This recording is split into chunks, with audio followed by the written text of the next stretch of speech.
Hello everyone, Gilles Messier here from Our Own Devices. So the other day I was doing some filming for a very special episode of Cabinet of Curiosities that I was hoping to have released by the end of the week. Unfortunately, things didn't go quite as planned, and the video will likely be delayed by several weeks, if not months. But, in the spirit of turning lemons into lemonade, I thought I would give you a sneak peek and shed some light on some of the challenges that can come with producing these videos. The subject of this video was rifle grenades, but rather than just talking on camera as I usually do, I decided to go for something a bit more hands-on. Thanks to some wonderful collector friends, I managed to get my hands on 3 rifles with distinct rifle grenade launching systems.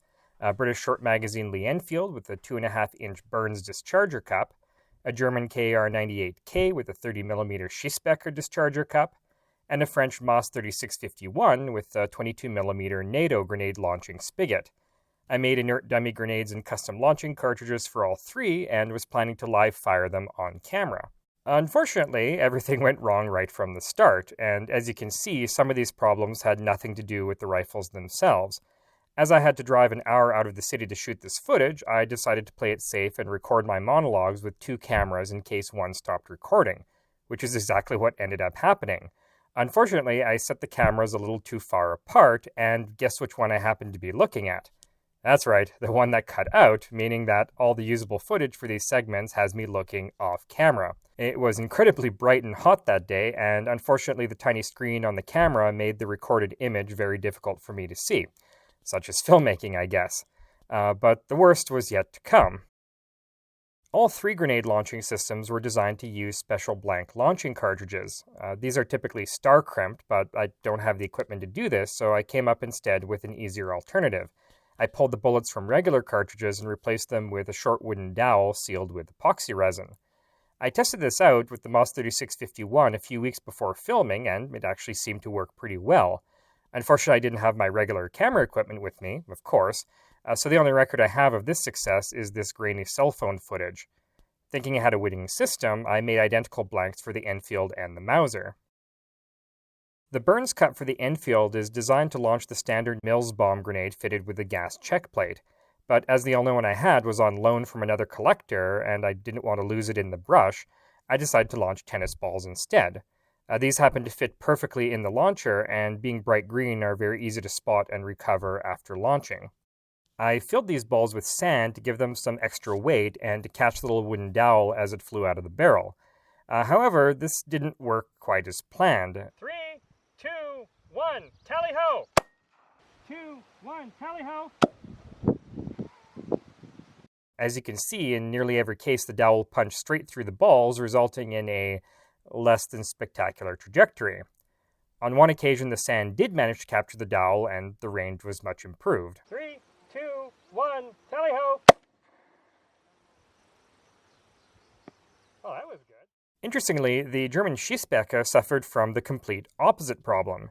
A major challenge with this launcher is that the grenade cup itself is rifled, the original grenades having a matching aluminum driving band to fit the rifling.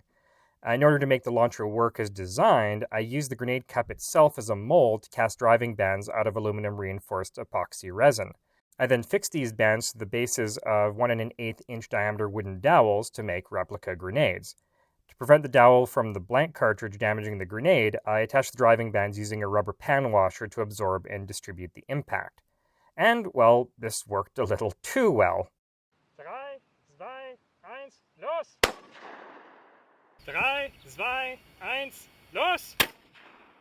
As you can see, the lightweight grenades went like the proverbial bat out of hell and were instantly lost from sight.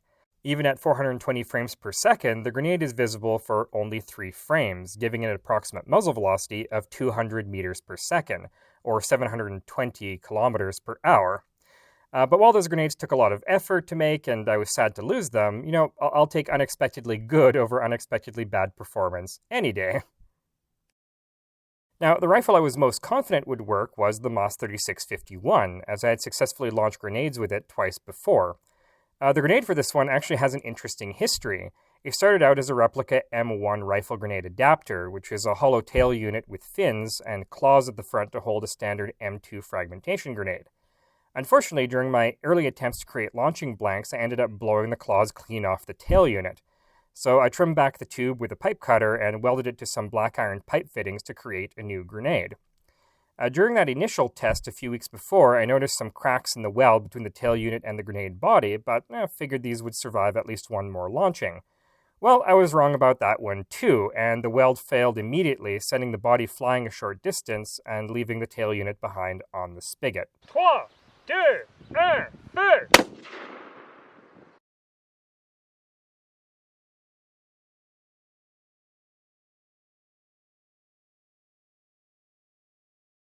As Adam Savage from Mythbusters so eloquently put it, failure is always an option, so for now at least it's back to the drawing board. But hopefully within a month or two I'll be able to bring you this exciting and informative video in all its glory. Until then, thank you for watching, and thank you so much to everyone for getting me to 1,000 subscribers. Have a great day.